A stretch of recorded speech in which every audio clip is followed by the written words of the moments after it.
네, 이항영 전문위원과 함께하는 딱 이거 시간입니다. 어서 오십시오. 오늘은 어떤 얘기 해볼까요? 네, 오늘 항공주를 한번 주제로 선택해봤는데요. 예. 왜냐하면 항공업계가 그렇지 않아도 다양한 소위 사회적 이슈가 있지 않습니까? 예. 그래서 머리 아픈 일이 많을 것 같은데 특히 그중에서도 소위 대한항공과 아시아나항공 같은 소위 국적 대형 항공사에 대해서 예. 한번 알아보도록 하겠습니다. 근데 국적항공사 있잖아요. 네네. 메이저라고 우리가 말하는 거. 네. 점유율이 계속 떨어지고 있고 요즘에 정부에서도 정책적으로 굳이 이제 뭐 대한항공 살 필요 없다라는 얘기까지 나오고 있는 상황이잖아요. 맞습니다. 예. 그래서 근데 좀 헷갈려하는 게 많아서 몇 가지 용어를 간단히 정리하고 넘어가겠는데요. 예. 우리가 흔히 해서 대형 항공사라 얘기하는 것은 풀 서비스 항공사라 그래갖고 줄여서 FSC라고 얘기합니다. 그래서 우리가 흔히 대한항공, 아시아나인데 그냥 대형 국적사라는 거. 국적사라는 거는 사실 진에어도 국적사잖아요. 예. 근데 하여튼 우리 대형 그쵸. 항공사라고 해야 되겠고요. 저가 항공사는 이거는 약간 좀 예전에 오리지널 회사들이 좀 무시해서 말하는 거고 이거는 틀린 말입니다. 네. 그래서 워낙은 저비용 항공사예요. 그러니까 로우 코스트 캐리어인데요. 여기 뭐 약간 또 스페링이 틀렸는데 하여튼 네. 좀 저비용 항공사라고 보셔야 되겠고요. 장거리 노선 하는 것들은 우리가 오늘 장거리 노선 얘기 많이 할 텐데요. 장거리 노선은 미주, 유럽, 러시아, 오세아니아를 우리가 장거리 노선을 일반적으로 대한민국 업계에서 쓰고 있다는 거 먼저 말씀드리겠고요. 예. 이 중에서 여하튼 장거리 노선에서 말씀드린 이 지역에서 소위 앞서 말씀부터는 FSC, 네. 더 쉽게 얘기하면 대한항공과 아시아나의 점유율이 2년 전에 65.9에서 61.9% 훅 내려갔고 사실 그 전에는 뭐 90% 100%였던 데도 있었죠. 예. 여튼 이런 건 쭉쭉쭉쭉 내려가고 있다라고 먼저 확인드리겠습니다. 장거리 노선이 돈이 되는 거잖아요. 그렇죠, 근데 그렇죠. 이게 떨어지다 보니까 지금 좀 위기감도 있고 실적에 대한 우려감이 나오는 건데 구체적으로 지금까지 흐름들이 어땠는지도 한번 파악이 네, 됐습니까? 간단히 해서 지역별로 몇 가지 좀 살펴보겠는데 미주 예. 노선 보면은요. 대한항공이 51.9에서 48.9로 줄어들었고요. 아시아나항공이 25.1에서 25.8로 갔다가 작년 또 25.6로 내려갔고요. 그 자리를 누가 갖고 있냐면 여기서 외항사인데 여기서 외외 항사는 외국 국적사다라고 예. 이해하시면 되겠죠. 쉽게 얘기해서 델타항공이다. 네. 뭐 싱가포르 에어라인이다, 일본 에어다, 뭐 그런 것들 있죠. 예. 그런 걸 우리 외항사인데 외항사가 빠른 속도로 올라가고 있다라고 일단 이해하시면 되겠습니다. 그리고 남은 오세아니아. 예. 오세아니아는 이제 쉽게 해서 호주랑 뉴질랜드. 이것도 상당히 가까운 것 같지만 이것도 8시간, 9시간 타가잖아요. 네. 대한항공은 쭉쭉 떨어진 거 보셔갖고요. 아시아나항공도 15.3에서 떨어졌고요. 아시다시피 저비용 항공이 이때 지금 저희 가거든요. 물론 갈아타는 경우가 있죠. 그래서 저비용 항공 쭉 올라가고 있죠. 특히 이제 에어 아시아 같은 거, 예. 말레이시아 쪽인데요. 또 외항사, 외항 국적사가 또 꾸준하게 또 유지를 하고 있거나 조금 엇비슷한 수준을 가고 있다는 것이 시장의 특징이 되겠는데요. 일단 실질적으로 앞서로 계속 나오겠지만 저비용 항공사가 멀리 가는 걸 시작했다는 것이 핵심이다라고 하나 이해하시면 되겠습니다. 참 오세아니아 저비용 항공사가 이렇게 늘어나는 건 놀랍네요. 네. 그러다 보니까 당연히 이제 메이저에서는 좀 위기감이 들 수밖에 없고. 그런데 한편으로 지역별로 생각하다 보니까 네. 제 주위에서 유럽 여행 그렇게 많이 가거든요. 유럽은 좀 어때요? 요즘 뭐 웬만하면 또 뭐라 그러죠? 신혼여행하면 또 유럽들은 많이 현실적으로 가시는데요. 2015년에서 17년까지요. 그냥 수치를 같이 보여드리면 FSC는 54.5에서 53%로 줄어들었는데요.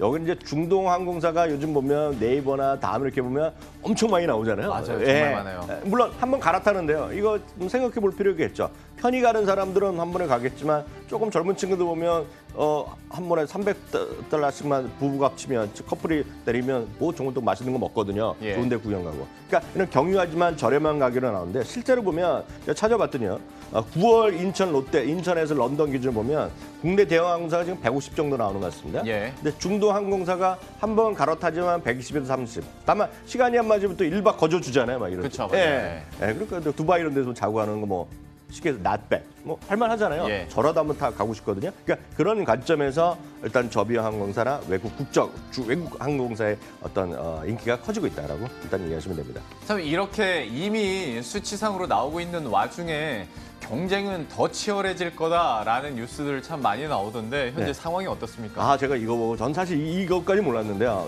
어저께 조사도 알았는데 깜짝 놀랐습니다.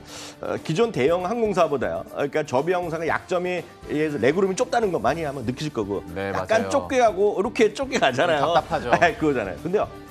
장거리 쪽에요. 네. 장거리 쪽에 전문하는 LCC가 곧 나올 가능성이 있습니다. 네. 뭐냐면 미국이라든가 유럽 장기 노선을 전문으로 하는 우리나라 회사인데요. 프레미아라고 한글로 썼는데요. 예. 프레미아 항공이 일단 작년에 법인 설립을 했고요.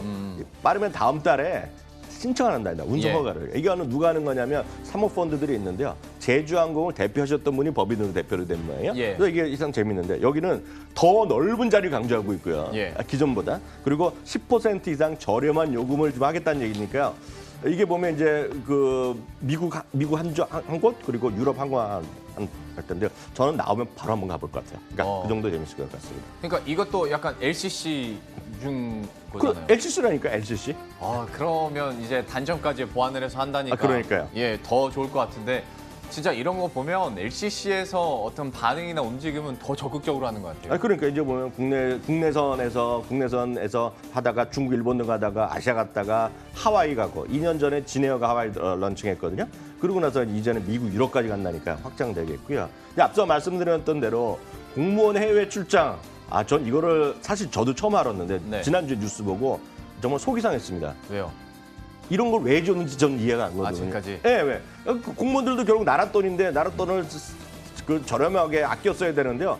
그냥 의무적으로 계약을 맺어갖고 국적기로 있죠. 그러니까 예. 대형사. 그러니까 쉽게 얘기해서 두 회사입니다. 대한항공 80년부터 계약했고요. 네. 아시아나항공 10년부터 계약해갖고 물론 매출 자체는 대한항공 기준 300, 400에 불과하지만 이걸 그냥 무조건 한 모양이에요. 그런데 이게 재미난 것이 물론 이제 자리를 언제라도 갈 수 있게 해줬고요. 네. 환불할 때 좀 안 받고 그런 게 있었는 모양인데요.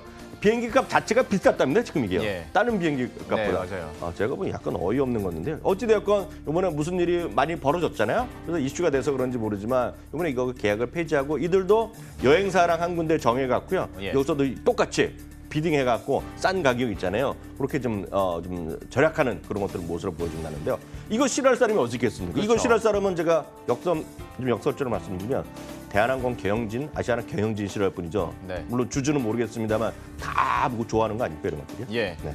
그러면 공무원들이 앞으로 어느 항공사 타게 되는 거예요? 아까 말씀드렸다시피 조달청을 통해서 여행사를 하나 정하고 예. 여행사에서는 싼 가격 하겠죠. 그러니까 네. 이게 뭐 외국 건지는 모르겠지만 뭐 대한항공일지 아시아나일지 뭐 제주항공일지 티웨이인지 하여튼 저렴한 거 가는 게 낫겠죠. 예. 그러니까 당연히 모르겠습니다. 이게 불과 얼마가 될지 잘 모르겠는데 한 네. 1년에 500억이 될지 600억이 될지 모르지만 실제로 보면 이것들이 모든 것들이 어떤 합리적인 어떤 나라의 돈 쉽게 얘기해서 김영우 앵커나 네. 제가 세금을 갖다 바치잖아요. 대한민국 예. 정부에. 그들 돈을 아껴 쓰는 거니까요.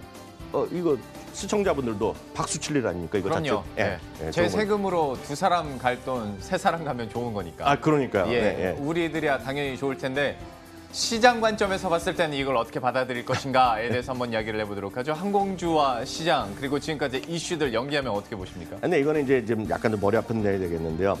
주시장 얘기를 들어보면 항공 수요 자체가 늘어나는 것은 분명하거든요. 예. 그러니까 정말 대한민국은 매년 그냥 사상 최고 기록입니다. 근데 얼마만큼 많이 가냐면 이게 정말 재미나는 것이요. 우리나라 사람이요. 작년에 반복적인 걸 포함해 갖고요. 5,500만 명 정도 인구 정도 얘기하잖아요. 예. 2,650만 명이 출국을 했습니다. 여기에는 다시 한번 말씀드리지만 그 승무원들 예. 그거 빼는 거가 되겠고요. 이래서 김영래 앵커나 뭐 예를 들어 저희가 한 5번 왔다 갔다 하면 예. 5명으로 치는 겁니다. 네. 여기 숫자는요. 근데 이 숫자가 똑같은 전 세계 똑같은 기준인데요. 우리나라가 2,649만 명인데요. 일본이 1,788만 명이거든요. 예. 그러니까 우리나라보다 일본이 우리나라보다 2배 정도 많잖아요. 예. 근데 우리나라가 많이 이렇게 가는 사람이 많은 것은 우리나라 사람들이 1인당 해외 여행이 일본 사람보다 한 거의 3배 정도에서 4배 간다. 그러니까 엄청나게 외국인, 뭐 저도 포함해서 솔직히 많이 다니고 있다라고 보셔야 되겠는데요. 근데 문제는 지금부터 말씀드리겠는데요. 이런 뉴스가 나올 때마다 예. 항공사를 사야 된다. 매수 추천해야 된다. 그러니까 투자 포인트 보면 해외 여행객 해외 여행 출국자 수 증가, 대한항공 매수 추천하는 레포트 있으면 저는 그냥 과감 찢어버리라. 이렇게 말씀드립니다. 그런 거 진짜 많잖아요. 아웃바운드 증가로 인한 수의 기대감 막 이렇게 해가지고. 그거 진짜 잘못된 거예요. 그러니까 그런 건 의미가 없는 거가 되겠는데요. 지금까지 몰랐더니 정말 이상한 사람들이 많았던 거죠. 근데 내가 계속 말씀드리지만 항공사에 대한 투자 포인트를 제가 오늘 모처럼 시간이 좀 있기 때문에 예. 자세히 말씀드리면요. 첫 번째는 어떤 주식이거나 마찬가지인데요. 매출이라든가요, 이익이 꾸준하게 성장하는 거. 네. 이게 핵심이 되겠고요. 두 번째는 건 사실 항공사 아니라도 상관없는데요. 글로벌이라든가 국내외 시장에서 경쟁력을 갖고 있느냐가 중요하겠고요. 세 번째는 진짜 더 중요한 건데요. 우리가 참 별로 얘기 안 하는데 외국에서는 이게 없으면 주가 잘 안 올라가게 돼 있어요. 예. 그게 바로 기업 경영의 투명성입니다. 네. 많이들 느끼실 거 아닙니까 지금요. 대한항공의 주주들의 그런 모습을 여러분들 느끼실 거란 말이죠. 그걸 좀 이해하셔야 되겠고요. 네 번째는 역시 주주 친화 정책 정도 이해하시면 되겠습니다. 그러면 이 네 가지 포인트를 대입해봤을 때 대한항공 사정은 좀 어떻습니까? 대한항공 제가 그냥 그대로 그림과 한번 수치 몇 가지 확인해 드리겠는데요. 예. 그림을 보면은요. 매출액이 얼마만큼 늘어나느냐 보시면 딱 이거 그래요. 쭉 파란색인데요. 조금 늘어나거나 그러네요. 정체하거나 좀, 조금 그러긴 늘어나겠고요. 밑에 여기 빨간색, 초록색 플러스 마이너스 바 있죠, 바 그래프. 예. 거기 이 보면 밑에 빨간색이 이제 그 영업이익이 되겠고요. 예. 초록색이 순이익인데요. 영업이익이 재작년에 좀 올라갔다는데 좀 재미없고요. 순이익은 지금 적자였다가 작년에 흑자돼서 뭐 난리나게 주가 올라갈 거 얘기했지만 이건 주가는 재미없는데 이거를 좀 더 제가 그래프가 그 표를 하나 준비해봤는데요. 예. 딱 준비가 됐는지 모르겠습니다. 올해요. 분명히 말씀드린 게 예측입니다. 예상입니다. 네. 17년까지 제대로 된 수치가 되겠는데요. 매출액이 쭉 보면 지금 2017년 매출이요. 1290 이렇게 나오잖아요. 그럼 2013년에 큰 단위 차이가 별로 없죠. 영업이익도 마찬가지죠. 순이익 보면 확 내려갔다 올라갔는데 그러게요. 네. 순이익이 왜 이렇게 적자 컸던지 아세요? 왜요? 한진해운 지원해주고 있는 거 아닙니까? 아, 그때 막 싸우고 막 난리 났었잖아요. 그렇네요. 예. 그게 말씀드렸잖아요. 경영의 투명성이 있다 없다? 없는 거거든요, 지금요. 예. 그러니까 그런 관점을 좀 이해하시면 되겠습니다. 참 네 가지 관점에 대해서 투명 경영성까지 지표를 통해서 우리가 확인을 할 수 있었는데 그러면 과연 증권사에서 바라보는 대한항공은 어떨까라는 궁금증도 들거든요. 네. 15개 증권사 기준 목표 주가가 오늘 현재 45,800원이 나오는데요. 예. 최근 1년 동안 저 아시죠? 저는 이런 걸 한 번 하면 꼼꼼히 진짜 따져봅니다. 끝까지 다 세보잖아요. 에이, 사실. 다 세보는데요. 진짜 세봤습니다. 15개 증권사의 평균 목표 주가가요. 예. 45,800원인데요. 네. 2017년 6월 20일 1년 동안에 DB금융이 보유 의견을 물론 보유 의견을 딱 하나 갖고 있습니다. 목표 주가 47,000원이 마지막 보유 의견이 되겠고요. 예. 전부 다 매수 의견이 되겠고요. 그만큼 이런 거죠. 목표 주가를 내릴지언정 예. 매수 의견을 갖고 있는 것이 대한민국의 대한항공에 대한 시각인데요.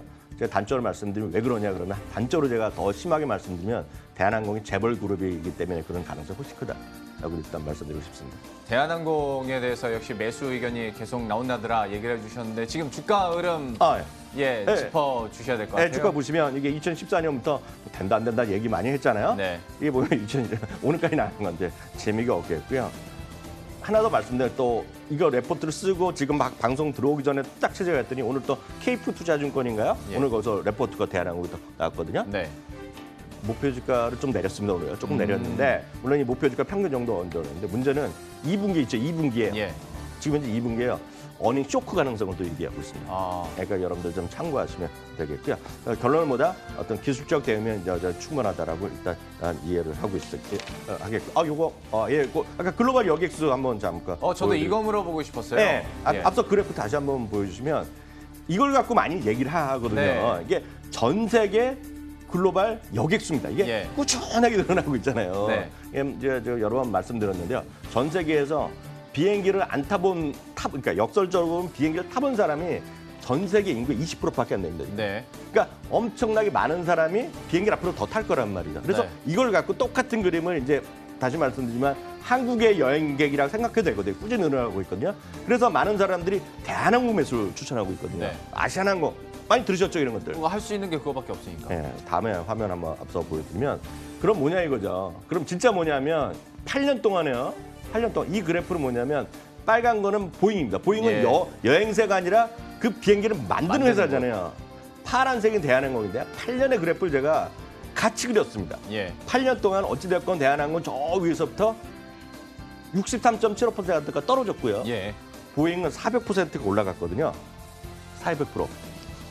판단은 뭐 여러분들이 하시면 되겠습니다. 알겠습니다. 네. 우리나라에서는 아무래도 아시아나항공 그리고 대한항공을 지금까지 관성적으로 항공주의 대표적인 탑픽주로 얘기를 하다 보니까 많이 집중을 하셨겠으나 지금 그래프를 보신다면 아마 좀 다른 생각도 드시지 않을까 싶습니다. 오늘 항공주에 대해서 이항영 전문위원과 함께 이야기 나눠봤습니다. 오늘 말씀 고맙습니다.